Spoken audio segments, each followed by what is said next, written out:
es Laura Salgado. Quiero agradecer a todos los presentes en esta capacitación, la cual se está llevando a cabo en el marco del subproyecto Fortalecimientos en GIR y ACC del sector construcción de la UNAM-UES, auspiciado por la Cooperación Suiza en América Central con el apoyo de SUCA y CEPREDENAC. En este momento le dejo con la palabra a la licenciada Ivania Padilla, directora de la Dirección de Vinculación Una Sociedad, unidad fundamental para el desarrollo de este proyecto. Les brindará unas palabras de bienvenida. Muchas gracias, licenciada. Gracias, Laurita, por la invitación y nuevamente encontrándonos con ustedes por acá. Felicitar al equipo organizador de este importante evento académico y también al expositor que el día de hoy pues, nos va a aportar con conocimientos significativos para el abordaje de problemáticas muy sentidas por nuestro país. Sin duda, este es un tema de región, este no es un tema exclusivo para nuestra Honduras, sino para toda la región centroamericana y más allá. Y sin duda, pues los aportes en cuanto al conocimiento científico y tecnológico que se han podido generar a través de estas experiencias pueden respaldar procesos que conlleven a políticas públicas más inclusivas y con mayores niveles de pertinencia para la solución de estas problemáticas. Yo considero que hay elementos fundamentales que se pueden mejorar para que la investigación, especialmente los resultados de la misma, lleguen sin duda a la toma de decisiones. Hemos visto durante estas últimas semanas la brecha que existe entre los conocimientos científicos y tecnológicos y cómo estos pueden llegar a las mesas en donde efectivamente se toman las decisiones que atañen a la seguridad, que atañen a la vida de las personas en nuestros diferentes países. Y vemos que esa brecha es un reto cerrarla en vista de la importancia que tiene que los conocimientos y la ciencia y la técnica que se está generando puedan realmente aportar a que esas decisiones sean basadas en evidencias, ¿verdad? Y que eso, por supuesto, minimiza entonces errores y minimiza, por supuesto, aquellos errores que podrían conllevar a la pérdida de vidas humanas y vidas materiales como estamos viendo actualmente, ¿verdad? No es desconocido para ninguno de nosotros el hecho de que hoy por hoy, aún y cuando contamos con excelentes sistemas de monitoreo, con excelentes sistemas de gestión del riesgo de desastres que nuestras universidades públicas centroamericanas han contribuido de manera significativa con la generación de todo tipo de dispositivos para poder visibilizar, informar, para poder aportar a la explicación, a la comprensión y a líneas de acción para atender los fenómenos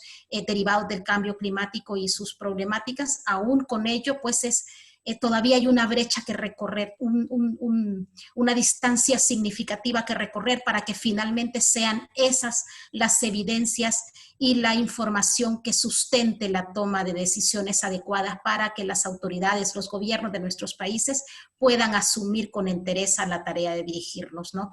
Entonces creo yo que eventos de este tipo donde se relevan, digamos, esos resultados de investigación, esos resultados de proyectos que se han encaminado para comprensión de fenómenos de este tipo, pues es parte de ese camino que hay que recorrer. Así que yo felicito al equipo. Estoy muy honrada de poder ser invitada en algunas de los espacios. Quisiera quedarme el día de hoy, pero es un poco complicado por la multiplicidad de actividades que estamos teniendo, inclusive por el tema de las actividades de voluntariado que se están realizando desde nuestra universidad, que ya todos ustedes conocen. Pero sí les insto a todos los compañeros y compañeras que están aquí en esta webinar a permanecer, a poder aprovechar este espacio, a poder dialogar y a poder también ustedes contribuir, no solamente participando en espacios como este, sino también pudiendo aportar desde sus propias unidades académicas y sus propios lugares en donde participan con organizaciones y con instancias comunitarias, para que estos conocimientos puedan ser llevados a la práctica y que puedan aportar, ¿verdad? Y que podamos incidir en esa toma de decisiones tan necesaria. Entonces yo felicito al equipo, felicito a Minor por el aporte que hoy va a brindarles, a Laura por el esfuerzo de organizar todos estos procesos, aún y conociendo las limitaciones que puedan estar teniéndose de conectividad y energía, que pues durante esta semana ha estado bastante inestable. Y felicito a los participantes por mantenerse en este espacio también para debatir y para poder aportar. Recordemos que como universidad nuestro papel es el debate, es la reflexión, es el aporte a través de los conocimientos científicos y tecnológicos, es poder acercar esos conocimientos a las sociedades, poder retroalimentarlos con las sociedades, poder ponerlos en diálogo. Y es ahí en donde cumplimos con nuestro quehacer, ¿verdad? Entonces, felicitarlos nuevamente y darles la cordial bienvenida a este evento.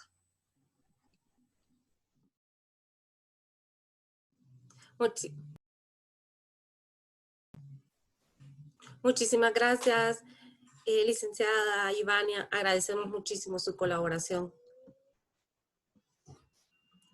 Invitamos a todos los presentes a mantener su micrófono apagado durante toda la exposición y si en el transcurso de la misma tienen alguna pregunta, por favor escribirla en el chat. Al finalizar la presentación, con gusto contestaremos todas sus consultas e interrogantes. El tema que nos compete abordar el día de hoy es Geología y Ciencias Aplicadas a Estudios de Movimientos en Masa en Tegucigalpa, que será desarrollada por el máster Minor Alberto Ruiz Álvarez.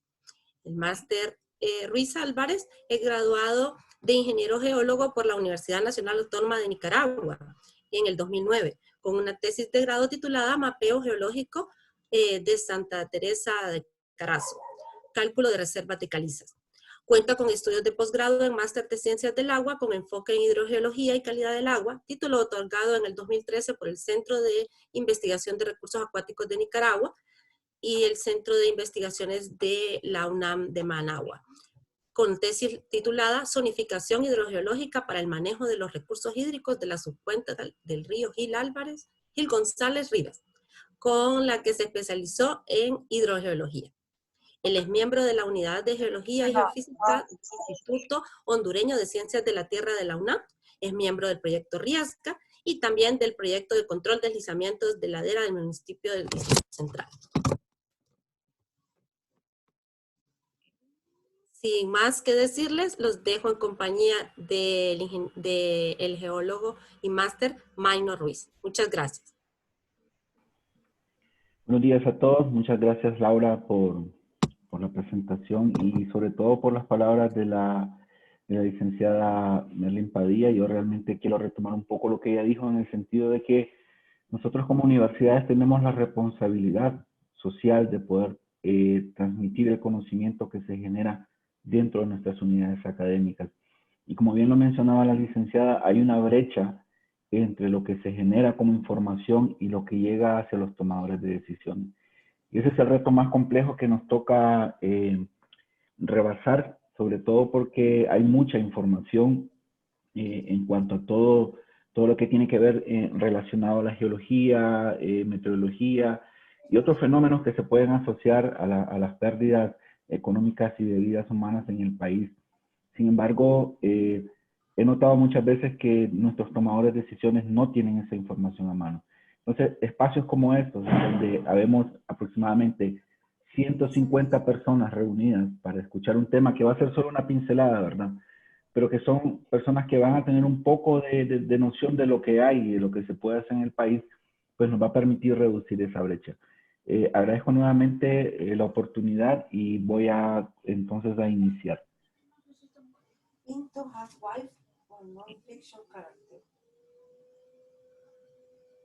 Ok. Bueno, lo que yo les voy a hablar ahora se denomina Geología y Ciencias Aplicadas a Estudios de Masa, en realidad es movimientos en masa en Tegucigalpa, y tiene que ver con un poco el quehacer que hacemos dentro de la Unidad de Geología y Geofísica del Instituto Hondureño de Ciencias de la Tierra. Nosotros hemos estado acompañando tanto a la municipalidad como a otros grupos de investigadores y también de comunidades en el desarrollo de estudios que les permitan poder caracterizar de la mejor manera procesos de movimientos en masa. Lamentablemente muchos de estos movimientos ya ocurrieron y lo que nosotros llegamos a hacer es a ver el resultado de lo que generó este movimiento. Sin embargo, estamos también tratando de desarrollar proyectos que nos permitan poder anticipar estos movimientos en masa. La verdad que para Tegucigalpa es mucho más complejo porque aquí hay miles de variables ya en la ecuación, ¿no? Tenemos una ciudad que está muy poblada, tenemos también deficiencia en ciertos servicios básicos que están muy relacionados con el movimiento del agua y que eso pues tiende a potenciar los fenómenos de movimientos de masa. Pero vamos a ver qué es lo que hay y qué es lo que podemos hacer desde el Instituto Hondureño de Ciencias de la Tierra. Después de los terremotos, el segundo fenómeno geológico más dañino o más asociado a la destrucción de poblaciones son los deslizamientos o los movimientos en masa. Ya sea un movimiento en masa muy rápido, como los que hemos visto durante la última semana posterior al paso de ETA, o pueden ser movimientos en masa un poco más lentos. Sin embargo, generalmente lo que ellos producen son pérdidas muy elevadas. Generalmente el 90%, 92% de las zonas afectadas pues quedan totalmente como pérdidas. Es decir, no es fácil recuperar, muchas veces es irreversible. Y poder hacerlo también implica un costo económico muy elevado. Otro tema muy importante es que en Honduras no existe una regulación de la prevención. Es decir, tenemos una ley general que ahora todo el mundo la conocemos, ¿no? Que es la que se conoce como el SINAGER, que está relacionada más que todo a la mitigación, no tanto a la prevención, sino más a la mitigación. Y esa es una de las deficiencias y que no es que sea culpa de todos, ¿verdad? Sino que es un proceso de aprendizaje. Esa deficiencia, pues, lo que ha generado es de que en ninguna de las municipalidades del país existan estudios más relacionados a la peligrosidad asociada a movimientos en masa, y si los hay son estudios muy, por así decirlo, viejos, ¿no? Con quizás 10 años de fase. Eso también lo que origina es que no estamos tomando en cuenta la entrada de nuevos factores dentro de esta ecuación que nos permitió determinar el riesgo geológico en un sitio definido. Sin embargo, después de un huracán, y seguramente después de este huracán van a surgir más esfuerzos, a partir de 1998 y el paso del huracán Mitch, que generó muchas afectaciones, sobre todo en el Distrito Central y en la parte sur del país, pues empezaron a realizarse esfuerzos, sobre todo por las autoridades de la municipalidad, por regular principalmente los desarrollos urbanísticos. Y cuando digo desarrollos urbanísticos, no me refiero necesariamente a residenciales, por así decirlo, sino a todo aquel núcleo donde se iba poblando para evitar que sucedieran nuevamente los efectos que vimos que generó Mitch en el 98. Y a partir de ahí, pues han surgido muchos estudios que ahora sí toman en cuenta la gestión de riesgo. Siguiendo esta misma línea de poder definir cuáles son esos sitios en los que hay una alta probabilidad de que ocurra un movimiento en masa, se han hecho esfuerzos significativos por muchos cooperantes, también unidades científicas de la universidad y de la municipalidad, incluso de Copeco, en poder crear herramientas que nos permitan poder establecer cuáles son esas zonas que tienen una probabilidad de mayor riesgo a movimientos en masa en el Distrito Central. Acá lo que les muestro son dos de las herramientas principales que utilizan los responsables, por así decirlo, del otorgamiento de permisos de construcción o cualquier otra obra civil que pueda requerirse en el Distrito Central. El primer mapa es el mapa de multiamenazas generado por un proyecto del PNUD en 2011, y el cual pues básicamente lo que nos muestra son cuáles son esas zonas que tienen una alta amenaza y también zonas que tienen una susceptibilidad alta. Aquí hay que hacer un poco la aclaración. Cuando hablamos de susceptibilidad, es la probabilidad que ocurra algo, ¿no? Es un tema más probabilístico. Y cuando hablamos de amenaza es cuando ya vemos el fenómeno que ya está instalado. Es por eso que este mapa tiene cierta confusión al momento de utilizarlo, porque cuando vemos los conceptos no están como muy acordes. Sin embargo, es la herramienta que tenemos y no está mal. Es una herramienta que tiene una escala muy grande. Aquí traté de reducirla, es aproximadamente 125, 1 en 125.000. Eso quiere decir que 1 centímetro en este mapa representa aproximadamente 12.5 kilómetros, más o menos ahí. Entonces, en temas de ordenamiento territorial y planificación para desarrollos o obras civiles más pequeñas, este mapa viene a ser una herramienta muy grande, a una escala muy exagerada, y por ende, cuando nosotros vemos un lote, por así decirlo, dentro de este mapa, lo que notamos es que a veces está entre una amenaza alta, pero una susceptibilidad baja. Es un poco confuso, pero es lo que hay.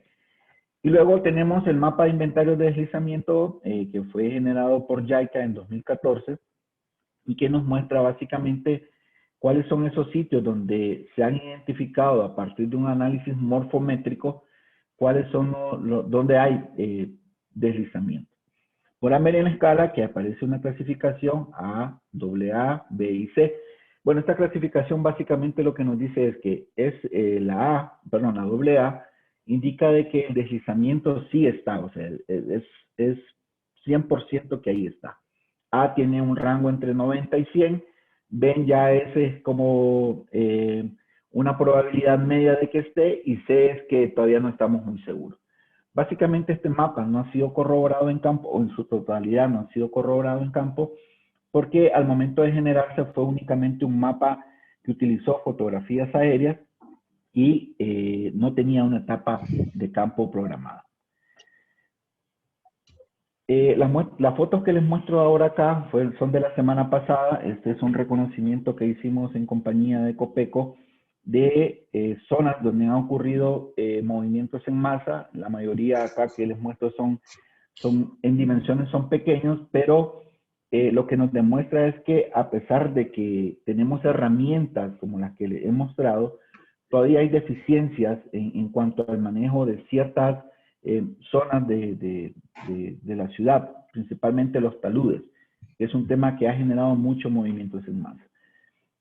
La última foto que está en la parte baja derecha de la pantalla corresponde a un movimiento en masa muy importante que se originó en Santa Bárbara, perdón, en Las Vegas, sí, en Las Vegas, Santa Bárbara, y que terminó destrozando 60 viviendas y por ende también originó que 60 familias fueran evacuadas.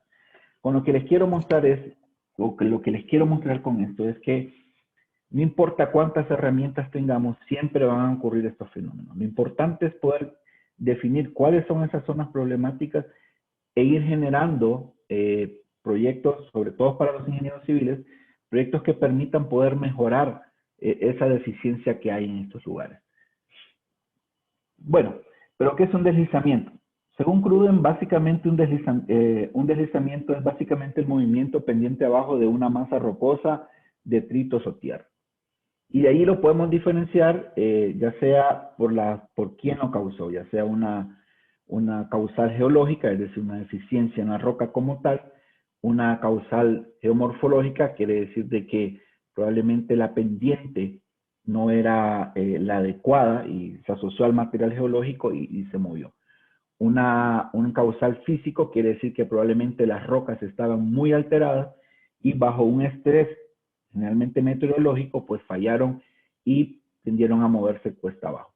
Y también tenemos las que ahora más nos impactan, que son las causales humanas.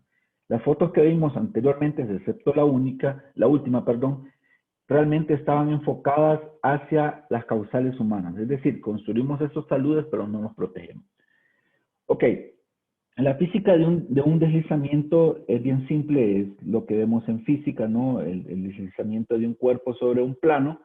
Y esto se da básicamente porque las rocas, ya sea, no importa la pendiente que tengan, pero están en equilibrio. Es decir, todas sus fuerzas están equilibradas y cuando se pierde este equilibrio, pues se rompe, ¿no? La armonía que hay en esta masa rocosa y tiende a deslizarse. Generalmente esta armonía se rompe por una falla por cortante generalmente, a lo largo de esta frontera entre la masa inestable o la masa de roca alterada y una masa más estable, que es donde se origina la superficie de falla, perdón, o la superficie de deslizamiento, como es correcto llamarlo.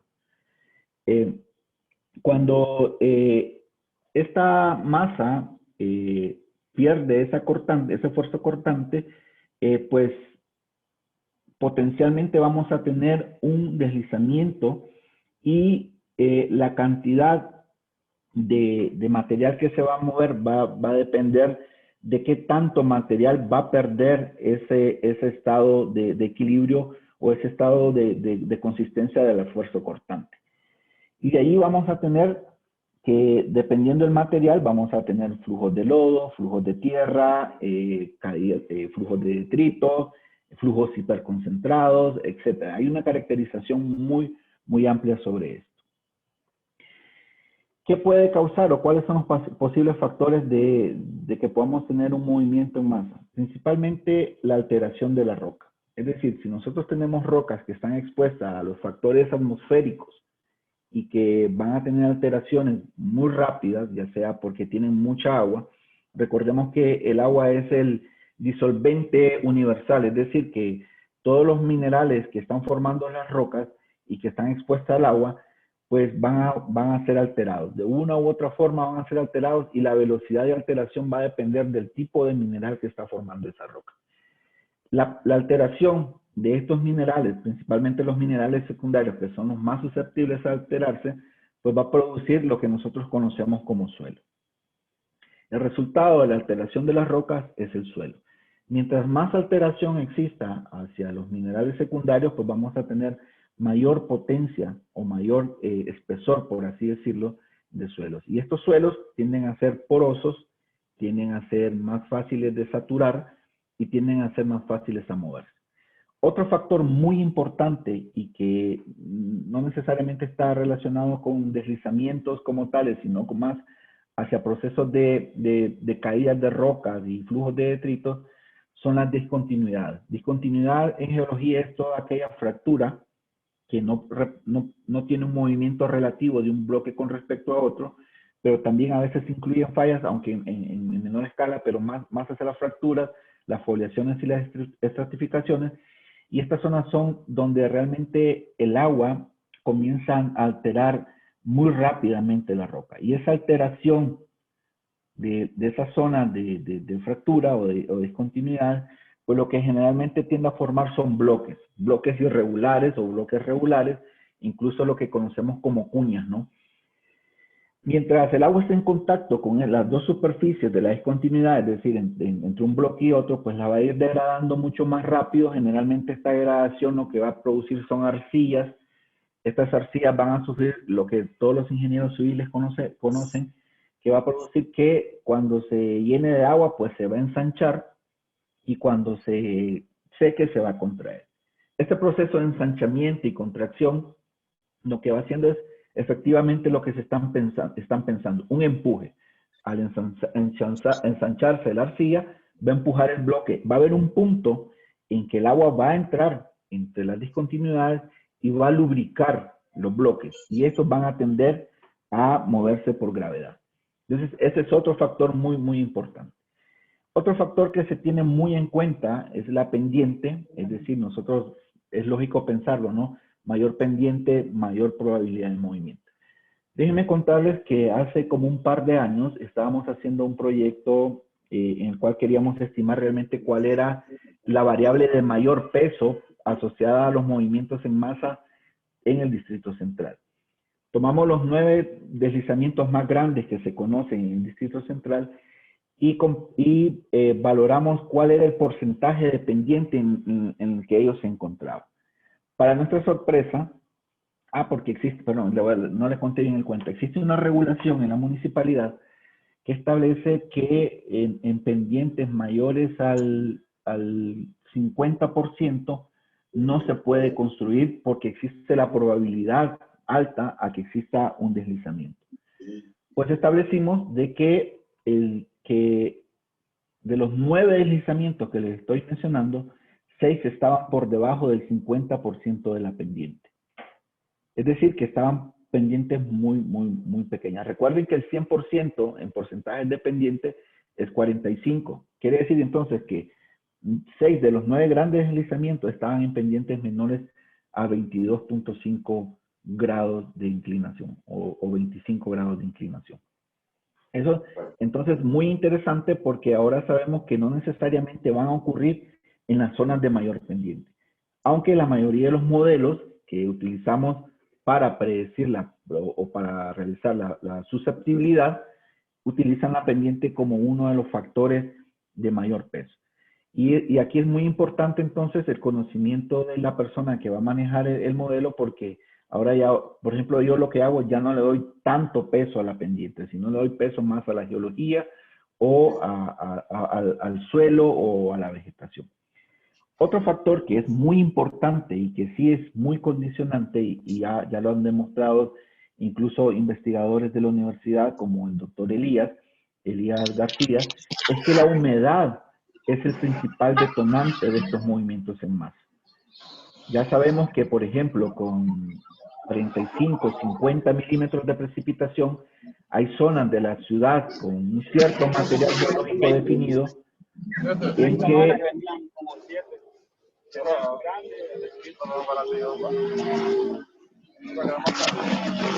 Agradecemos a los participantes si pueden apagar sus micrófonos. Muchas gracias. Disculpe, Maynor, puede continuar. No hay problema. Entonces ahora ya sabemos que hay ciertas zonas de la ciudad que tienen cierta geología, cierto tipo de suelo y que con cierta cantidad de lluvia van a ser muy susceptibles a moverse. Luego vienen las acciones humanas, que es como las que les mencionaba, las excavaciones de talud, por ejemplo, para caminos, casas y canales, generalmente son zonas en que dejamos, y entiendo que por razones de costos muchas veces, dejamos taludes totalmente verticales, es decir, de 90 grados. Lo que ocurre es que estos taludes quedan expuestos y están formados ya sea por rocas o están formados por tobas, por cenizas, por así decirlo, que volvemos al primer factor. Los minerales se alteran y ese material a lo largo del tiempo, aunque nosotros no lo podamos ver, pero a lo largo del tiempo, en 15, 20 años, pues ya se ha alterado una porción muy importante de este material. Nuevamente se satura y pues aquí no hay nada que lo detenga y se producen la caída de estos taludes que conllevan el movimiento en masa.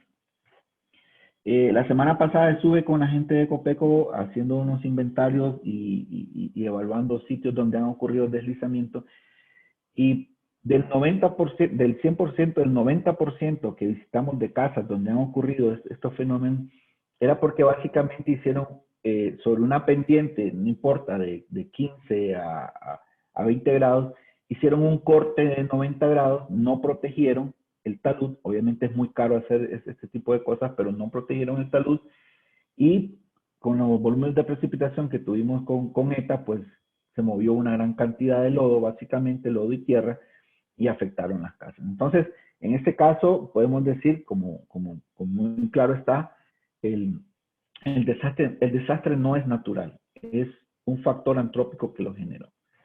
Otro factor que es muy posible en generar deslizamientos son los sismos. Es decir, un sismo puede ser un detonante. Eso depende mucho de qué tan cerca esté la ladera, que esté ya inestable o susceptible, qué tan cerca esté a la fuente sísmica. Hay evidencias en otros países de que ha ocurrido esto. Por ejemplo, en El Salvador, en el 2000, si no estoy mal, en el 2014 ocurrió un sismo en la zona de subducción, en lo que se conoce como bueno, cerca de Santa Tecla hay una pequeña cordillera, a la cordillera del Bálsamo. Ahí había un tanque que contenía agua, ¿no?, para abastecimiento, y el sismo lo que hizo es que rompió el tanque, el agua infiltró y movió una gran cantidad de material.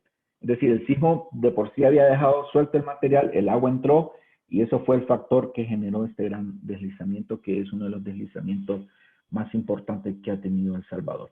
Entonces, de todos estos factores es importante siempre a la hora de hacer un análisis de movimientos en masa tenerlos en cuenta a todos ellos.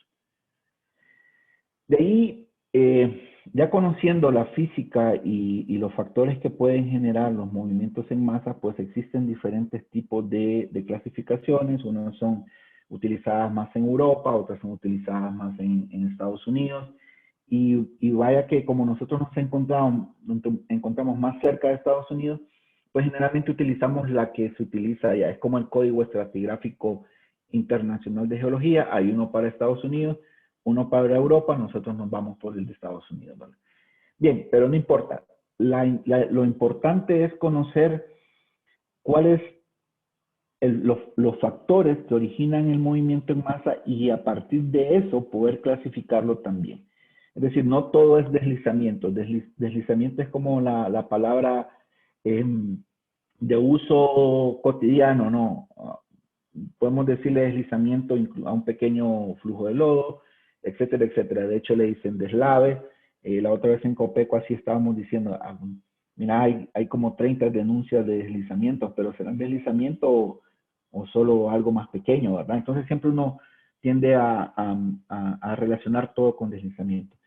De esta clasificación que les muestro, la que ustedes utilicen puede ser la que mejor les guste, ¿verdad? La que sientan ustedes que mejor define o mejor caracteriza un movimiento en masa. Yo prefiero utilizar la que está a mano derecha porque toma en cuenta el tipo de material, es decir, lo divide entre roca, detritos y tierra, y a partir de ahí también lo puede dividir entre caídas, volcamientos, deslizamientos, reptaciones, flujos y deslizamientos complejos. Entonces, esto es muy importante porque, o para mí es más completa, porque yo puedo llegar a un sitio, puedo ver el tipo de material que hay y lo puedo asociar a un tipo de movimiento. Entonces yo ya lo puedo caracterizar de una manera mucho más fácil. Y aquí la gran pregunta, ¿cómo estudiar una zona?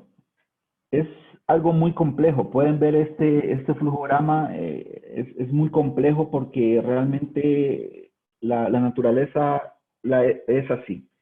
Lo que nosotros tratamos de hacer es tratar de reducir esa complejidad. Y muchas veces nos hemos reunido con otros colegas y decimos, pero tu modelo no toma en cuenta y poder llegar a introducir una variable dentro de un modelo no es tan fácil como parece. Y entonces es ahí que volvemos a hacernos una pregunta, ¿cómo estudio la zona? Bueno, eso depende mucho, depende del área que voy a estudiar. Por ejemplo, si me tocara estudiar Tegucigalpa, probablemente tengo que meter la mayor cantidad de variables que estamos viendo en este flujograma. Pero si me tocara estudiar una cuenca más pequeña, ¿qué puedo meter y qué no puedo meter? Bueno, también va a depender de cuánto recurso económico tengo. Si yo tengo mucho recurso económico, yo le meto todo lo que sale en el flujograma y probablemente voy a tener el mejor modelo conceptual de cómo está ocurriendo o cómo está ocurriendo la susceptibilidad o un movimiento de masa en una zona determinada. Y ahora nos volvemos a preguntar, y si no tengo todos los recursos, pero tengo un área grande, ¿cómo puedo simplificar esto? Es lo que vamos a tratar de explicarle y mostrarle cómo hemos hecho algunas cosas en el ICID. Básicamente, utilizamos la geología como una herramienta base y de bajo costo. Es decir, nosotros en el ICID hay un geólogo y un geofísico y entonces decimos, bueno, si yo soy geólogo y vos sos geofísico, pues hagamos geología y geofísica, ¿verdad? No nos compliquemos. Y el resto dejémoselos a otros especialistas. Y de ahí hemos partido en cómo poder desarrollar una pequeña metodología que de hecho no está escrita, pero sí la desarrollamos. Vamos al sitio y hacemos una descripción general de lo que ocurre. Vemos el tipo de movimientos basados en la tabla que les presenté inicialmente, qué tipo de materiales hay, qué dimensiones es la que tienen, qué tipo de actividad hay alrededor de este movimiento en masa o esta zona susceptible. También con qué velocidad se mueve, es decir, para eso recurrimos mucho a la población y les preguntamos, ¿hace cuánto usted está viendo esto? O hay otras evidencias que nos permiten saber qué tan rápido. Que también cómo está distribuido el movimiento dentro de la masa que se está moviendo. Es decir, a pesar de que consideramos un deslizamiento como algo unitario o algo que está moviéndose a la misma tasa, pues no ocurre eso. Porque depende mucho de la cantidad de agua que hay, la variación independiente, incluso la alteración del material geológico, si es, por así decir, la pareja o es homogénea en todo el movimiento. Y una parte muy importante es cuánta agua tiene cada sección del deslizamiento. Ya con eso entonces uno puede tener una idea de qué es lo que está viendo. Y después de eso uno tiene que entrar entonces a estudiar cuáles son esos factores de condicionantes y desencadenantes del movimiento. Empezamos por un estudio de la litología y los grados de meteorización o alteración de la roca. La estructura geológica es muy importante porque podemos definir la orientación, ya sea de planos de discontinuidad, incluso de los planos de la superficie del deslizamiento. Pensemos que esto lo podemos ver en 3 dimensiones, es decir, la roca puede estar depositada como una capa, pero espacialmente ella tiene una posición. Y en función de esa posición, pues va a ser más susceptible, cuando esté alterada también, más susceptible a deslizarse o menos susceptible a deslizarse. Igual esas fracturas que les digo, viéndolo en 3 dimensiones, también tienen una posición en el espacio. Y todo eso condiciona los movimientos en masa. Entonces es muy importante conocerlo. Y luego pues tratamos de ver los comportamientos geomecánicos y las propiedades físicas y de resistencia de los materiales. Para esto muchas veces, no muchas veces, generalmente, siempre recurrimos pues a ensayos de laboratorio de de mecánica del suelo. ¿Por qué? Porque ellos nos van a decir realmente cuáles son esas propiedades físicas que son más susceptibles a moverse, a fallar en el momento en que va a ocurrir un movimiento en masa. Otro de los factores muy importantes a tomar en cuenta son las condiciones meteorológicas. Lamentablemente, pero es un esfuerzo que se está trabajando ahora, para Tegucigalpa solo existen 2 estaciones meteorológicas. Existe la estación meteorológica que está ubicada en el Aeropuerto Internacional de Toncontín y la estación meteorológica que está ubicada en la Universidad Nacional Autónoma de Honduras. Con estas 2 estaciones, que son las que tienen las series continuas más completas del país, estamos tratando de poder entender cómo afecta la lluvia toda la capital. Y es bastante complejo porque realmente es muy poca información para poder hacerlo. Deberíamos de tener una red meteorológica más densa, más compacta, que transmite en tiempo real, que todos podamos tener acceso a la información y que nos permitan poder entender incluso fenómenos muy locales. A veces hay personas que me dicen, ingeniero, fíjese que llovió por el lado del Sauce una gran cantidad de agua. Y aquí el sol está como que no ha pasado nada. De hecho, a mí me da risa porque en la zona en que vivo, en el patio de mi casa está lloviendo, pero al frente hay sol. Son condiciones meteorológicas muy específicas que nos debería de interesar estudiar para poder comprender mejor esto. Y como les decía, hay otros factores naturales y antrópicos. Por ejemplo, dentro de factores naturales, el agua subterránea. El agua subterránea es uno de los factores que muy poco se han estudiado y también se ha estudiado muy poco cuál es su peso dentro de la ecuación que condiciona los movimientos en masa en Tegucigalpa. Sí hemos visto algunos, de hecho lo primero que buscamos dentro de las zonas de deslizamiento, de las zonas susceptibles, es el nivel del agua subterránea para poder entender qué tanto o qué tan profunda puede estar esa zona de deslizamiento. Y los factores antrópicos, como ya les mencionaba, pues incluyen, de hecho, construir en zonas donde no está permitido, porque ya hay regulaciones municipales que dicen esta zona no está permitido construirse porque es una zona de peligro, pero la gente construye. Por razones sociales, ¿verdad? Pero es eso, ahí hay ese problema antópico. Bueno, acá les quería mostrar un diagrama de flujo que proporcionó la Sociedad de Deslizamiento de Japón, allá por 1990, y que también es un flujo muy completo, ¿verdad? Pero que debido a la falta de recursos económicos, y en la universidad, hay que decirlo, y en el Estado, y en todos los entes que trabajan, pues tratamos de simplificarlo nada más a observaciones meramente geológicas, geofísicas, y ahora se está llegando más hacia las investigaciones geotécnicas. Dentro de, de este flujograma, lo que hemos podido identificar que las principales herramientas para poder trabajar el tema de los deslizamientos estarían aquellas que están relacionadas hacia lo que es el relieve, ¿no? Como principal condicionante, y también las asociadas hacia los mapas geológicos. Esto en Tegucigalpa nos ha funcionado bastante bien. Como les digo, hay mucha información y cuando la sabemos recopilar y trabajar de una manera muy ordenada, pues nos da bastante información. Pensando en el relieve, una de las primeras cosas que se tiene que hacer o que mucha gente hace es que recurrimos a los mapas geológicos, perdón, a los mapas topográficos, porque ellos dan mucha información. Si uno sabe leer las curvas de nivel, uno puede tener mucha información sin ir a campo, ¿no? Desde la oficina, mucha información de cómo podría ser la forma del deslizamiento, cuáles podrían ser sus dimensiones, más o menos dónde debería de buscar evidencias de que está ocurriendo este fenómeno, dónde no debería buscar evidencias y cómo podría plantear yo mi trabajo de campo. Acá lo que les estoy mostrando es una serie de mapas que realizamos y que utilizamos para hacer un estudio en la zona de la Ulloa, allá por por el 2017, con la ONG GOAL. Inicialmente arrancamos, bueno, de hecho en la Ulloa ya estaba la evidencia del deslizamiento, pero yo todavía no conocía muy bien la zona, entonces arrancamos de esta manera.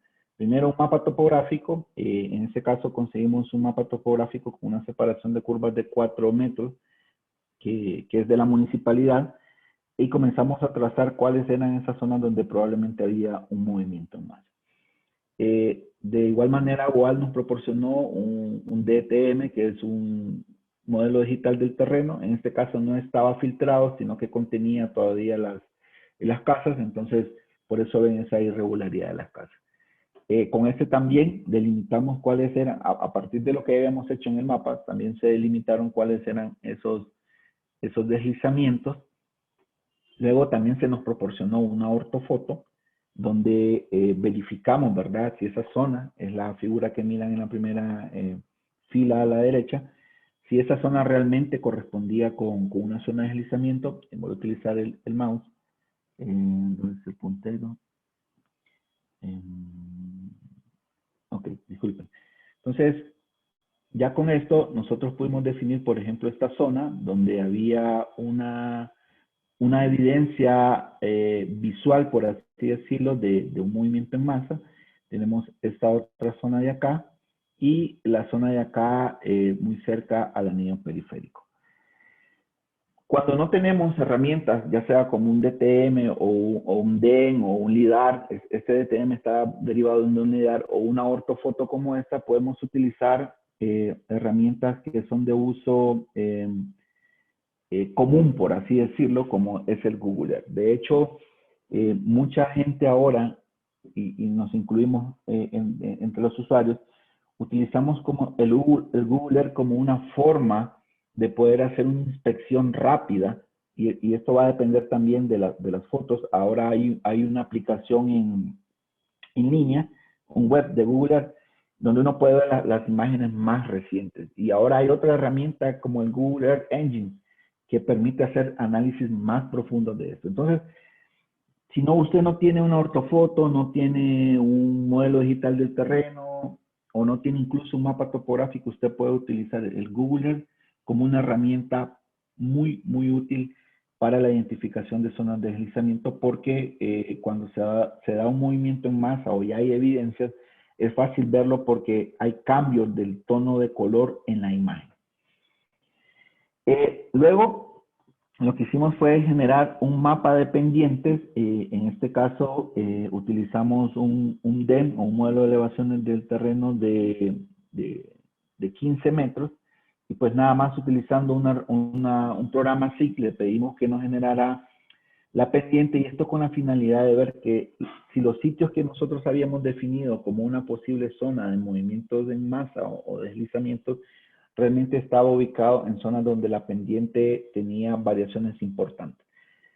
Sí les había mencionado de que la pendiente, al menos en lo que se ha evidenciado en los deslizamientos grandes, ¿verdad? No es el factor detonante de mayor peso, pero sí es un factor que importa. Entonces, cambios muy bruscos de pendiente también son indicativos de que pueden haber zonas con debilidad o susceptibles a movimientos en masa. Luego está la geología, ¿verdad? Que es como la base de todo. La gente se ríe de mí porque dice que yo para todo le pongo geología, pero realmente es la base de todo, porque es donde se originan los materiales que son susceptibles a moverse, o los materiales que se van a mover. En el caso de Tegucigalpa existe, hay información muy importante que ha sido generado por dos autores en tiempos bastante diferentes. Los mapas son muy parecidos, lo único que no está homologado todavía es la nomenclatura, pero en términos generales es información muy buena. Tenemos el mapa de Loti, que fue elaborado en 1986 como producto de un estudio que estaba más relacionado hacia agua subterránea. En él ya se identificaban zonas que tenían o se identificaban antiguos deslizamientos. Donde ven la D, eso significa deslizamiento, y eso es una herramienta muy importante. De hecho, vamos a verlo más adelante, hay una herramienta, perdón, ya lo vimos, el mapa multiamenaza, que es la herramienta que se utiliza, está basado en este mapa. Por ende, las zonas que ya se consideran como de amenaza alta y susceptibilidad alta, es porque ya se comprobaron que en esa zona habían deslizamiento, y esa comprobación data de 1980, cuando se elaboró este mapa. La herramienta que a mí me gusta más usar para estudios de geología en Tegucigalpa es el mapa que generó Rogers en 1997, y en el cual también ya se indican esas zonas donde hay deslizamiento. Por ejemplo, donde está la S en estos mapas, pues son zonas donde ya hay una interpretación de esos movimientos en masa. A pesar de que estos son mapas que ya están y que son muy buena información, hay que recordar la escala en que ellos fueron desarrollados. Por ejemplo, el de Rogers está en unos 50.000 y el de Loti está en unos 125.000. Entonces, cuando yo ya voy a una zona más pequeña, probablemente ya no voy a encontrar lo que este mapa dice. No digo que estén mal, sino que para la escala que fueron diseñados están muy bien. Pero para escalas más locales ya no va muy bien, ya hay que hacer un estudio geológico más detallado. Probablemente no va a cambiar mucho, pero sí ya los límites de las unidades, o una nueva unidad geológica que no está contemplada en el mapa se puede agregar, y quizás esta nueva unidad geológica sea la que realmente es la que se está moviendo, o la que se va a mover. Entonces, la geología a escala regional, o en la escala que la tenemos acá, es muy buena herramienta, pero siempre hay que hacer geología local. A ver, ok, ya teniendo en cuenta lo que les mencioné de las herramientas de relieve y las herramientas de geología, porque ya hicimos una geología, nosotros podemos hacer suma de capas. De hecho, se llama heurístico el modelo. Hay un modelo que se llama el modelo de Mora-Barson. Mora-Barson-Mora es un modelo que fue desarrollado en Costa Rica inicialmente para evaluar la susceptibilidad a movimientos en masa en taludes de carretera. Sin embargo, el modelo después fue generalizado hacia cuencas, Bueno, después lo podemos utilizar en cualquier sitio que nosotros tengamos información. Básicamente, el modelo cuenta con cinco factores de condicionantes, le llaman, y 2 factores de disparo. Sin embargo, aquí usted le puede meter las variables que quiera. Acá utilizamos solo geología y los parámetros derivados del modelo de elevación, que es la pendiente. Ok, entonces, el modelo de Mora-Barson dice que los 5 factores de disparo son la pendiente, la geomorfología, la geología, la vegetación y el uso del suelo. Y los factores de disparo van a ser la lluvia y los sismos. Entonces, esto es nada más una suma de capas. Usted le dice geología, más geomorfología, más suelo, más pendiente, más vegetación, por un factor de lluvia o un factor de disparo. Ya el modelo ya tiene ya su categorización, entonces usted solo lo mete en un calculador a raster de un SIG y él le va a generar los modelos de susceptibilidad. Este modelo que vemos acá es del polígono de desarrollo del Distrito Central para hasta el año 2012. Hay una proyección hasta el 2030, pero este fue un ejercicio que hicimos en un curso que nos colaboraron 2 colegas de Nicaragua, y este es el resultado de uno de los grupos, en este caso Heidi Martínez y Javier García. Javier es de la Universidad Pedagógica Francisco Morazán. Pues ellos generaron su modelo y eso fue lo que les dio.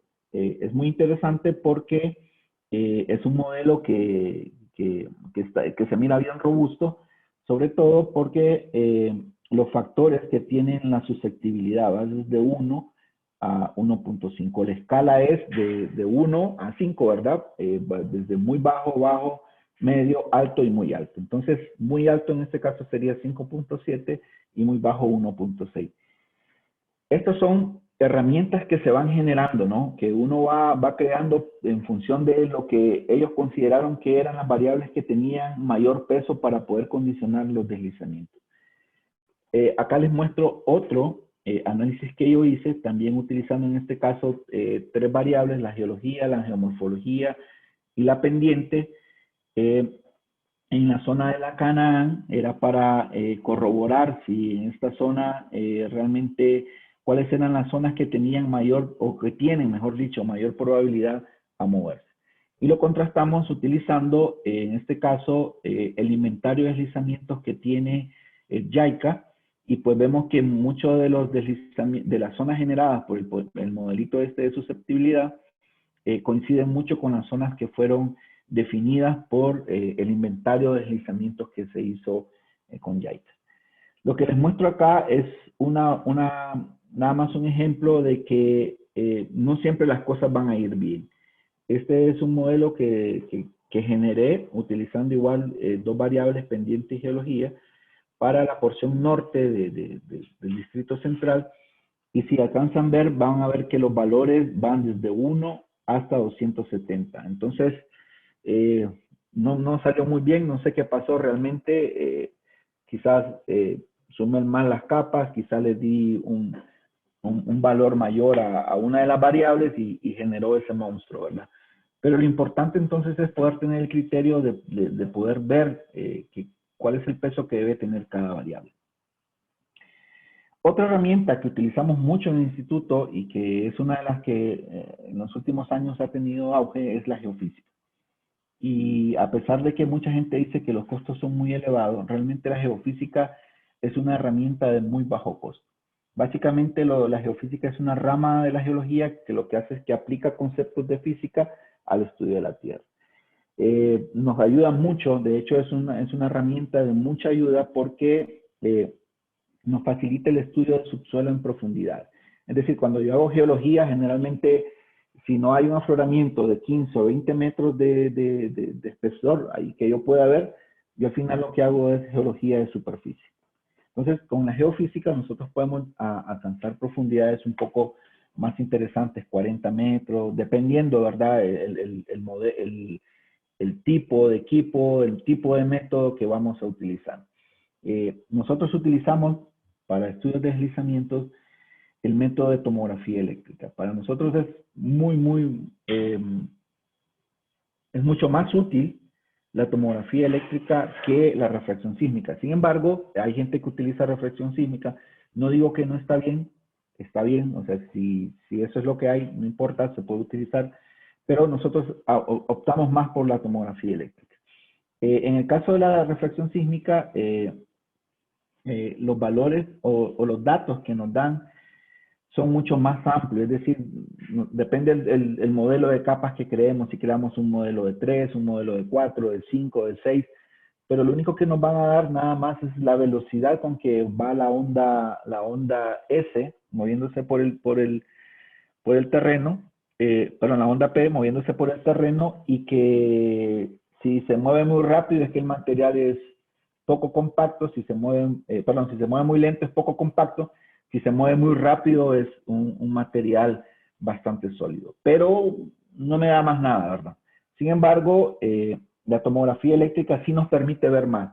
Por ejemplo, el método de tomografía eléctrica no es nada más que inyectar una corriente eléctrica y ver cómo responde el suelo. Y entonces, en función de la composición mineral, del espesor del suelo, del contenido de agua, pues nosotros vamos a ver cosas más interesantes.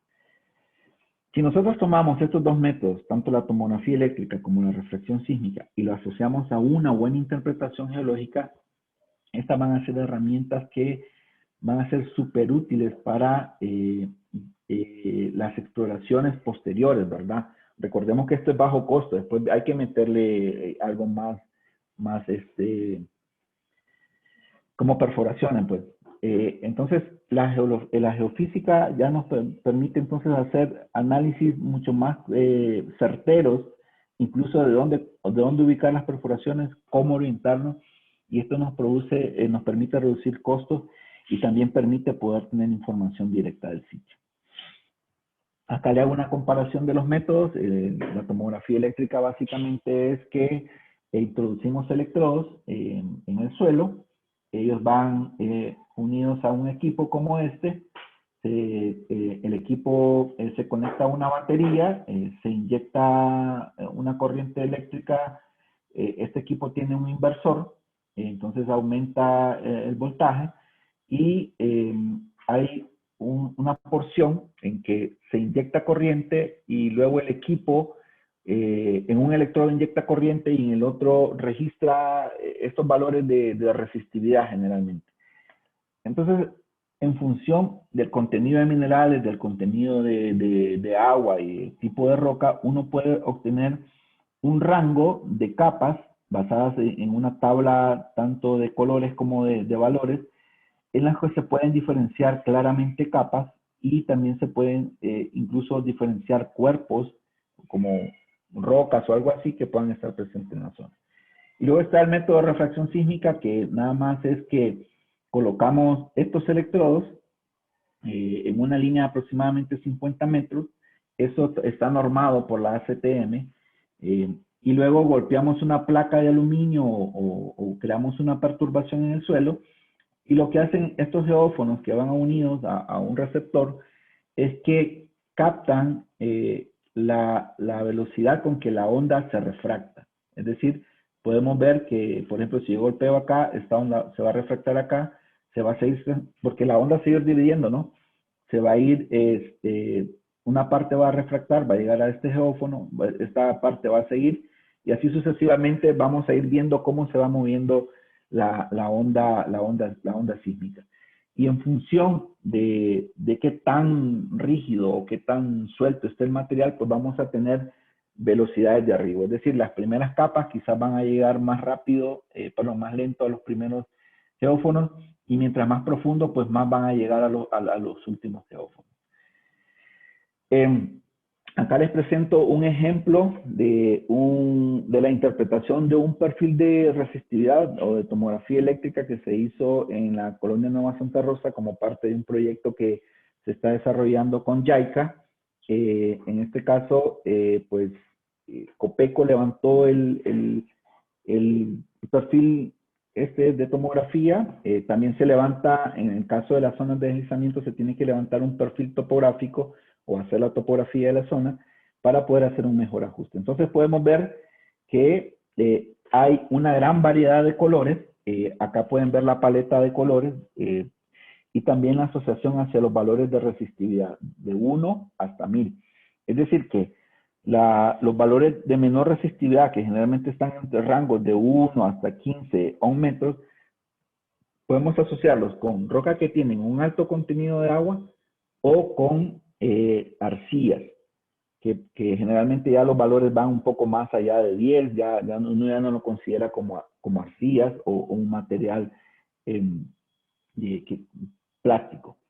Luego, entonces, los materiales con mayor resistividad van a ser los materiales más duros, por así decirlo, más resistentes. En este caso, pues lo que hicimos fue que se definieron una capa de lutitas, que es una roca sedimentaria que está formada por arcillas y que son compactas. Luego se definió claramente, o se podía definir claramente la superficie del deslizamiento, que era todo esto que estaba acá, con valores de resistividad que iban desde 20 o 50 hasta 90 ohm metros. Y por debajo de él había una capa en la cual aparecían una gran cantidad de valores con rangos menores a 10 de resistividad, lo cual lo asociamos con una lutita fracturada que contenía agua. Posteriormente vimos que estos valores de contenido de agua, pues, mejor dicho, de colores de tonos azules, iba reduciéndose en profundidad, por lo que definimos de que era una lutita que estaba menos fracturada que la primera, es decir, podía contener menos cantidad de agua. Y por último, aquí se observaba este material que fue asociado también con una lutita no alterada. ¿Cómo pudimos corroborar eso? Bueno, en la zona se hicieron 2 perforaciones, en este caso es un inclinómetro y este es un piezómetro. Acá es para medir el nivel del agua y acá para instalar un dispositivo que permite definir la tasa con la que se está moviendo la masa. Acá les muestro ahora un perfil de sísmica de refracción. Este fue hecho en la zona de Fuerzas Unidas. Fue hecho para estimar la profundidad en la que debe de encontrarse un estrato rocoso en el cual se va a cimentar una estructura de contención. Es decir, en la parte de arriba van a ser unas mallas dinámicas, pero también quieren construir un muro para toda aquella roca que logre rebasar la malla dinámica, pues se detenga en el muro, ¿no? Entonces necesitan mucha resistencia. Este es un modelo de 3 capas. Las velocidades son estas: 457, 821 y 1215 metros, a ver las unidades, metros por segundo. Entonces, la capa con menor velocidad es asociado al material suelto, es decir, suelo o roca suelta, con un promedio de espesor de 3 metros. Luego hay una capa como de 5 metros que tiene una velocidad de 821, ya uno no considera un material alterado, pero ya bastante resistente. Y después hay una capa como de 6 o 7 metros de un material con una velocidad de la onda de 1215. Entonces se considera que es un material bastante resistente. Si lo ven, si los comparamos los dos, yo siento que la tomografía eléctrica es quien da mayor información. Bueno, ahora les voy a presentar un caso de estudio para no aburrirlos de algo que hicimos en el Instituto Hondureño de Ciencias de la Tierra con el apoyo de Copeco y la municipalidad. Esto es algo que ocurrió en la aldea Santa Elena, que está ubicada cerca de Azacualpa, allá por ¿qué será? Al sureste de la ciudad, de Tegucigalpa. Y acá lo que ocurrió es que hay una pequeña aldea como de 15 casas en la cual estaban ocurriendo, o la población denunció que la calle se estaba abriendo. Entonces fuimos a la zona y como parte de los convenios que tenemos con la municipalidad y con Copeco, pues decidimos hacer un estudio para poder definir cuál era la susceptibilidad a que en ese sitio estén dándose movimientos en masa. Esta es la zona general de donde se ubica la zona general del deslizamiento. Acá hicimos primeramente una interpretación en mapa topográfico y luego en Google Earth también lo hicimos. Definimos cuáles era esa zona en la que podría estar dándose que se deslizara esta masa, y pues pueden ver estos cambios de colores lo asociamos con de pequeños deslizamientos. Cuando llegamos al sitio observamos esto. Esta es la escuela de la comunidad. El muro estaba deformado tanto por causas constructivas, pero también por efectos del movimiento que estaba ocurriendo. Dentro de la escuela, que era donde en ese momento los niños estaban recibiendo clases, pues ya habían afectaciones evidentes. Esta es algunas de las fotos que encontré, no las encontré todas, pero pueden ver de que sí hay afectaciones. Iniciamos haciendo un análisis de la pendiente. Para ello tomamos un modelo de elevaciones en este caso es de 15 metros. Pueden ver que la resolución no es muy buena, pero bueno, era lo que había. Y generamos a partir de ese modelo de pendientes posibles escarpes de deslizamiento. Ya con esto lo que hicimos fue planificar dos sondeos eléctricos utilizando tomografía, con la intención de poder atravesar esos escarpes o esas zonas que eran consideradas como posibles escarpes de falla, de deslizamiento, perdón, y poder modelar en cierta forma como en 3D, ¿no? Lo que estaba ocurriendo. Por eso lo hicimos como en una cruz, una especie de X. Hicimos la geología, fuimos al sitio, identificamos pues los materiales. Aquí pasa un río cerca, se definió como un material tipo lutítico, aluvial. Luego venían unos depósitos del cuaternario que eran básicamente lo que estamos asociando a la masa deslizada. Luego venían unas tobas inimbríticas en la parte más alta de la comunidad, es donde estaba más estable porque son rocas más sólidas, y encontramos un pequeño depósito de tobas arenosas. Ya ubicada la comunidad, pueden ver, estas son las casas, la escuela, la distribución que había, y también hicimos un mapa geomorfológico. En este caso, lo que utilizamos fueron la pendiente y la geología para poder hacerlo. Definimos laderas cóncavas, laderas convexas, laderas estructurales que estaban asociadas a las ignimbritas, porque por acá pasa una falla, y bueno, los depósitos de terraza. Estos son los perfiles geológicos que generamos. Estos perfiles están orientados sobre los perfiles de tomografía eléctrica que se realizaron. Y más o menos es así como está depositado entonces el material que hay en la zona. Cerca del río tenemos unos depósitos aluviales. Luego tenemos toda una masa de depósitos coluviales que interpretamos como el deslizamiento.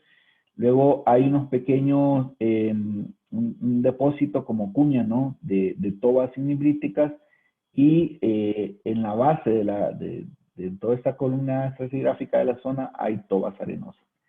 Si lo vemos por el otro lado, podemos ver entonces como también, aquí no lo dibujé, no sé por qué, pero pueden ver los escarpes de los deslizamientos. Aquí tienen uno, aquí tienen otro. Aquí hay uno pequeño, aquí hay otro deslizamiento y por aquí había otro.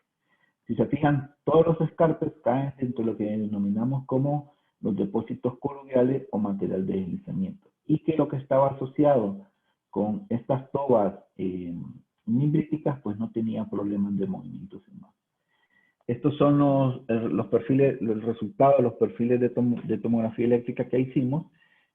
Podemos definir, basados en los valores de resistividad, entonces las capas de material deslizado. Pueden ver acá está un escarpe, por aquí hay otro, aquí está otro escarpe, y justo aquí, por aquí es donde estaba la escuela, justo donde está toda la masa que se está moviendo, y esta pequeña masa que también se iba moviendo, ¿no? Luego de eso se identificó una zona donde probablemente lo que hay es más roca alterada que depósito coluvial, y por último la base de la columna estratigráfica, que en este caso fue definido como unas tobas arenosas. Nuevamente aquí lo vemos, vemos toda esta zona de material de resistividades no muy altas, entre siempre 30 a 90, y con presencia de algunos lentes de arcilla que se asocian al movimiento. Bueno, ¿qué nos permitió esto? En principio definir que esta zona era una zona de deslizamiento con un espesor promedio de 60 metros, es decir, que es una gran masa la que se estaba moviendo. Y que los deslizamientos que hay aquí en la parte superficial son deslizamientos secundarios. Es decir, esta es la masa principal que se movió y estos son otros deslizamientos que se van formando en la zona por efectos de que este material está poco consolidado. Ahí. Y al final los resultados de esta investigación fueron, bueno, o lo que propusimos fue, bueno, tenemos que remover a las personas de acá. Habían zonas y casas donde habían evidencias de bastante afectación. Entendemos que sí hubo un plan de reubicación que todavía no se ha llevado a cabo, porque poder remover personas de su casa, créanme que es un tema muy complejo. Nadie quiere dejar el sitio donde nació, nadie quiere dejar el ombligo. Y mover a las personas es muy complicado. No importa si la casa se está cayendo, yo quiero estar allí. Es un tema de apego muy increíble. Y bueno, eso es lo que les quería contar. Espero haber llenado las expectativas de los espectadores, valga la redundancia. Les agradezco mucho el tiempo que se han tomado en escucharme y agradezco mucho al su proyecto también por la invitación y esperamos poder siempre estar colaborando con ustedes. Muchas gracias.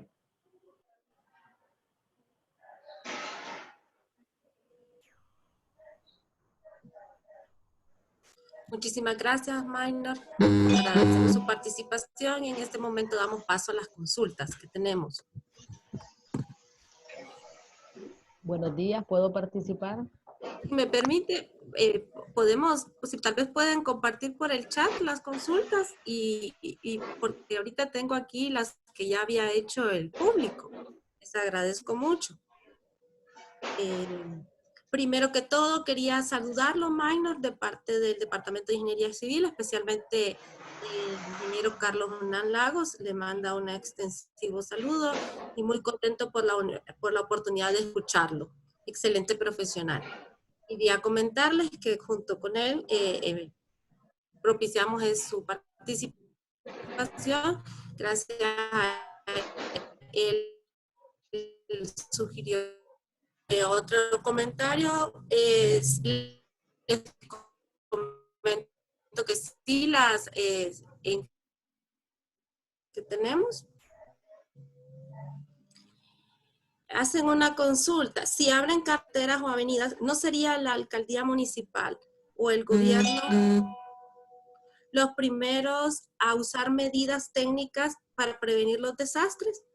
¿Por qué son otros profesionales los que son responsables de los aspectos que le incumben a las autoridades? No sé si tiene algún comentario, Minor, que quisiera compartir de esto. Sí, la verdad que yo creo que todos pensamos lo mismo, pero es un tema de capacidades y eso es algo que también la universidad está apostando. No todas las instituciones del Estado tienen geólogos, no necesariamente geólogos, pues, pero personal capacitado en el tema que pueda dar sus aportes, ¿verdad?, durante se desarrollan los proyectos. Es importante en todo proyecto carretero, y lo vemos ahora en el Canal Seco, es muy importante de que existan estudios geológicos que permitan establecer cuáles son las condiciones si yo remuevo algo. Es decir, si yo tengo un talud que por condiciones geológicas ya es inestable y yo creo un corte de 90 grados o de 45 grados que lo va a desestabilizar más, ¿qué es lo que yo puedo esperar? ¿A qué puedo apostar? Entonces, yo siento de que los proyectos tienen que tener profesionales, incluir profesionales capacitados en su planificación para poder obtener los mejores resultados.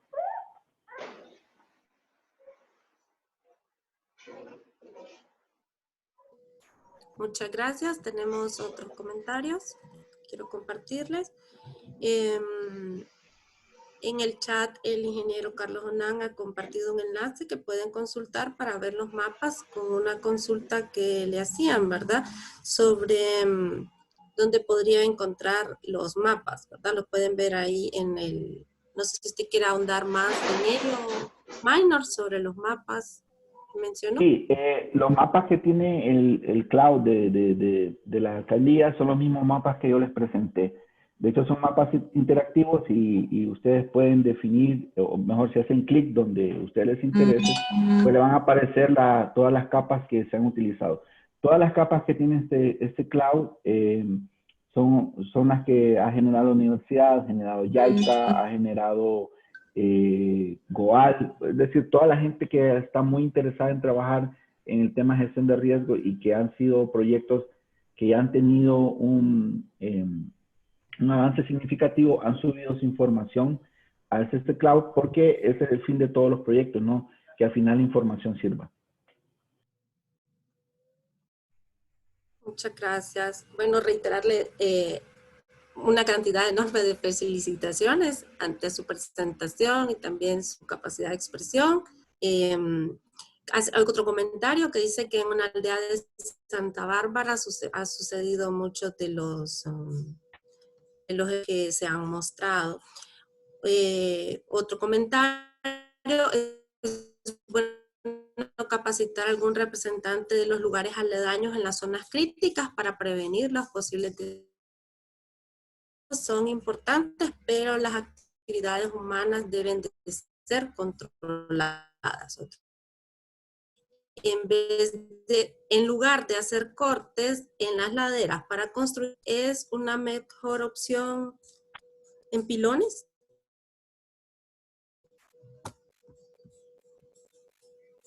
Bien, yo me imagino que se refiere a los pilotes, ¿no?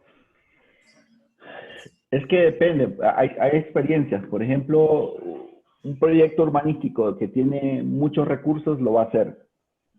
Pero yo he conocido personas que quieren hacerlo para una vivienda, entonces los costos son muy elevados. Yo creo que en este caso, y aquí tiene que entrar mucho la ingeniería, tienen que haber otras formas de poder hacerlo. Yo creo que ese es el reto también para nuestros ingenieros civiles y los que estamos educando en la universidad, de que puedan generar técnicas y herramientas para poder construir a bajo costo y asegurar, ¿verdad?, la propiedad de las personas.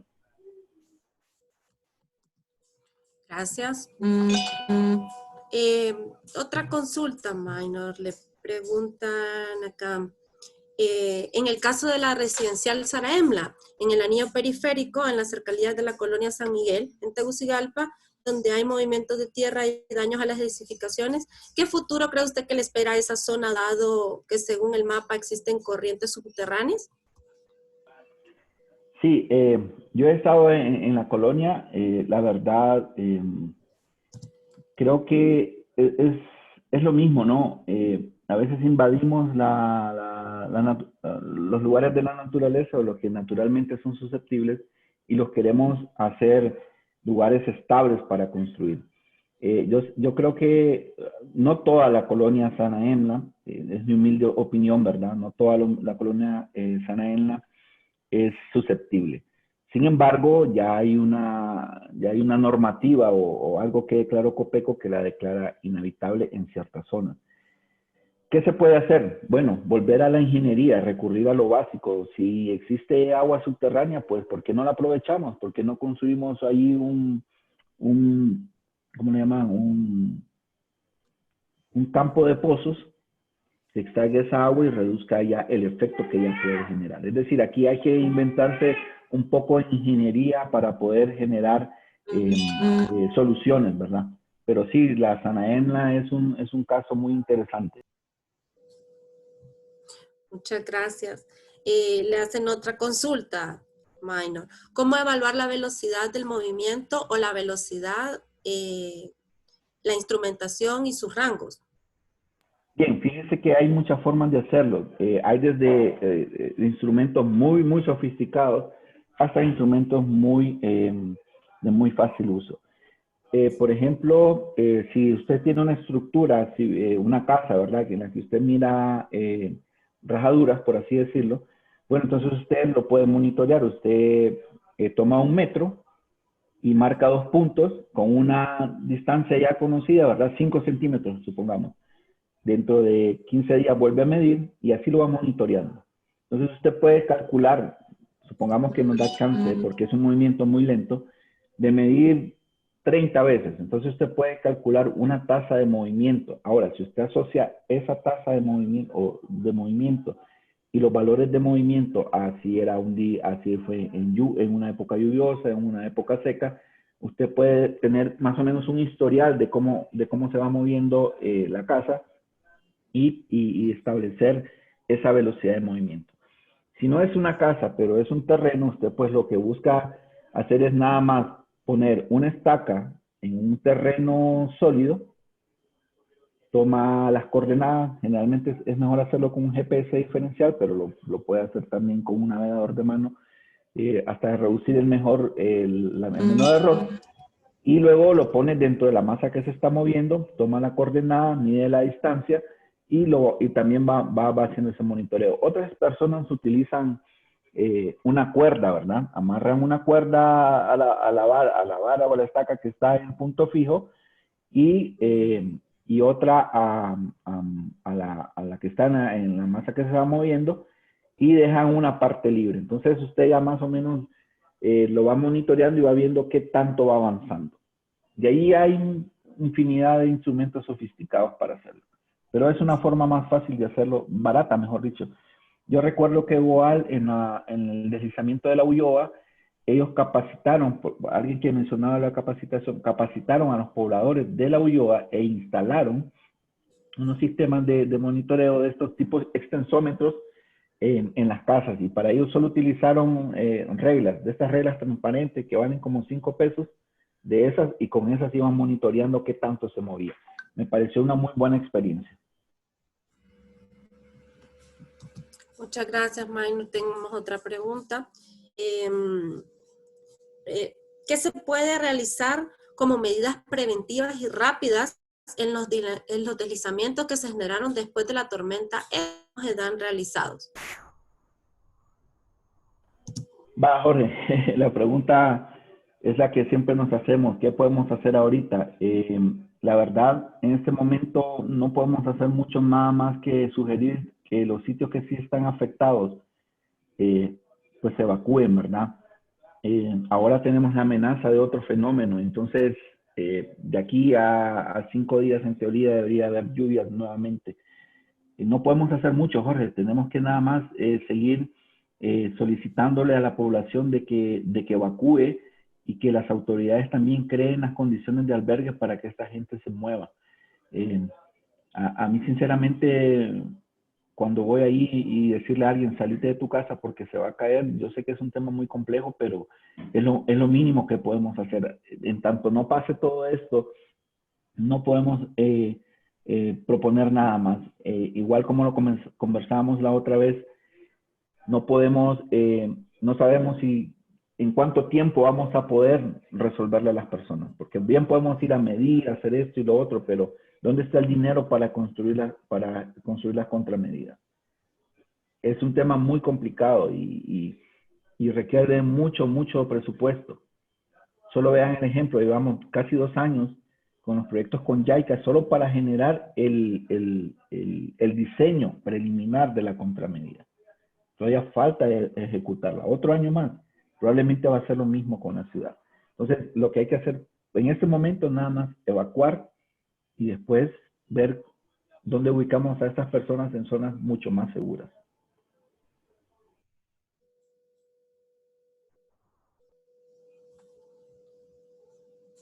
Tenemos otra consulta.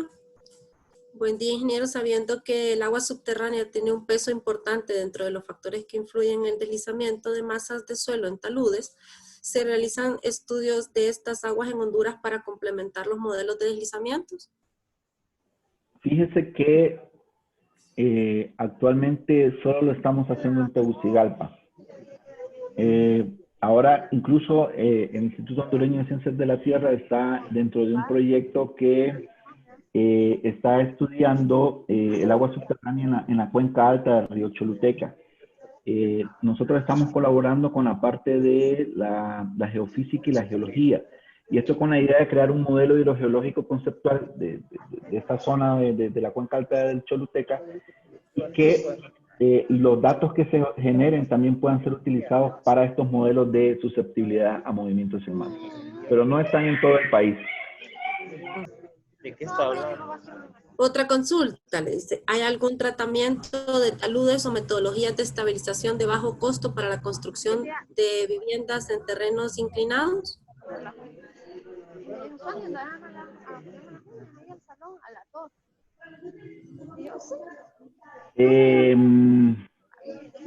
Metodologías de tratamiento.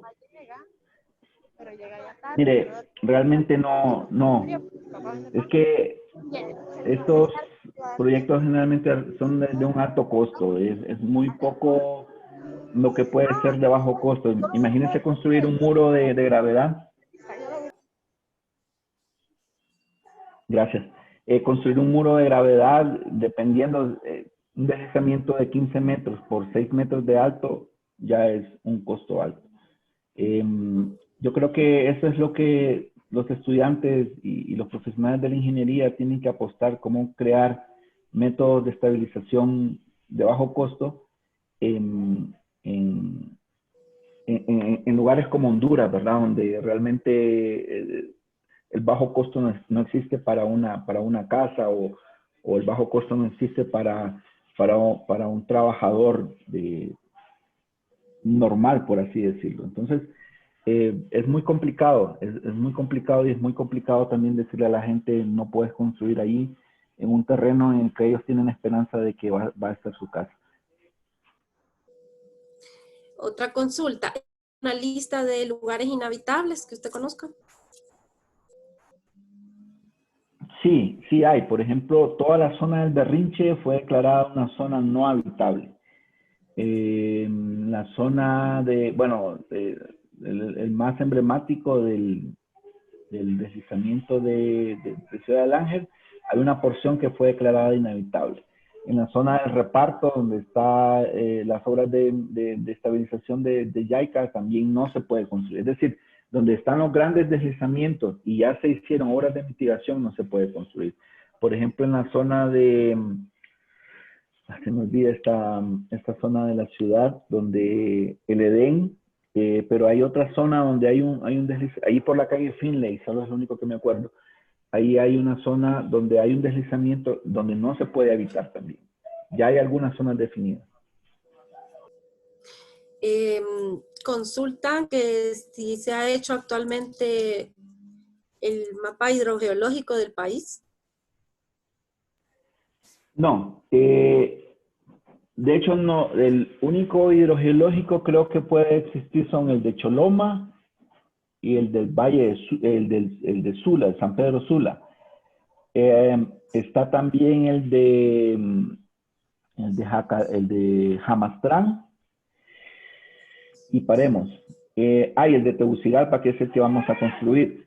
De allí no hay un mapa del país. Lo que se hizo fue que se tomó el mapa geológico de todo el país, y en función de los tipos de rocas que salían allí, se le asignaron valores teóricos de permeabilidad y transmisividad. Pero no hay un mapa geológico como tal del país. Hidrogeológico, perdón. Mapa hidrogeológico. Gracias. Le consultan que si sabe usted de existencia de este tipo de mapas como el que usted presentó, pero de otras localidades del país. Mapas de susceptibilidad a movimientos en masa, no.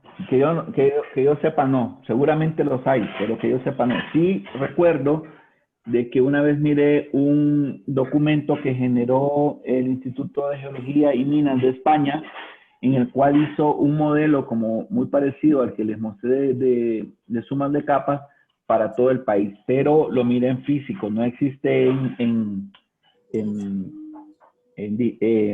digital, no lo podemos ver. De hecho, ni siquiera me permitieron tomarle una foto ni nada, pero seguramente hay. Lo que pasa es que mucha de la información del país relacionada a estos temas está muy dispersa. Yo lo que hago es que me pongo a buscar en internet y la pirateo por SciHub, porque todo está muy oculto, pero sí hay información. En la variable de suelo se debe incluir las áreas de construcción de casas, puentes, carreteras con cemento y capa asfáltica, como lo consideran las variables del suelo. Se debe de incluir las áreas de construcción, como las que acabamos de mencionar. Es un comentario. También algunos quieren aportar y consultarle que si el barrio del cual usted hablaba era Cabañas o si estaba hablando del reparto. No, Y, Barrio Cabañas, muy amable, gracias Ángel. Y que dónde puede encontrar el listado de colonias inhabitables. Creo que eso lo tiene que manejar más Copeco y la municipalidad, pero creo que por ahí anda un shapefile que establece eso y se los podría compartir. Bueno, lo del mapa geológico, les recuerdo que está, de verdad, el link que compartió el ingeniero Carlos Hernán en el chat, ¿verdad? Pueden consultarlo. No sé si usted tiene algo más que agregar, Minor. Nada más de decirles que este es un proceso que tenemos que construir todos. De hecho, la gestión de riesgos nos involucra a todos, estudiantes, profesionales, gente que tenemos una especialidad. Todos somos parte de la gestión del riesgo. Y que cada vez que nosotros queremos aportar, lo podemos hacer, no necesariamente haciendo un mapa geológico, ¿verdad? Sino podemos aportar incluso con solo tomar las prevenciones que nos dan los entes de protección civil. Esperamos que esta breve información que les dimos pues pueda abrir las expectativas en ustedes, y ahora que estamos en este proceso de recuperación después de ETA, pues también podamos aportar. Mencionarles que Copeco tiene una línea de voluntariado en donde ustedes pueden colaborar, si así lo desean, en la evaluación de sitios dañados. Yo creo que esa es una buena forma de también aportar hacia la construcción de la gestión del riesgo.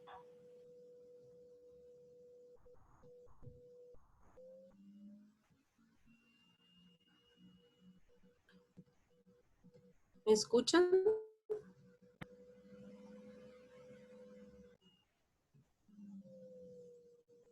Hola, ¿me escuchan? Sí, en general se escucha muy bien. Estamos. Sí, bueno, a Minor no terminé de escucharle, pero les agradezco a todos su presencia y a Minor también, ¿verdad? Personalmente, gracias por colaborarnos, ¿verdad? Por participar, y quería recordarles las capacitaciones que tenemos. Mañana tenemos otra capacitación, ¿verdad? A las 10 de la mañana, mañana 13 de noviembre, ¿verdad? Es el uso de HART como herramienta digital para asistir en los procesos.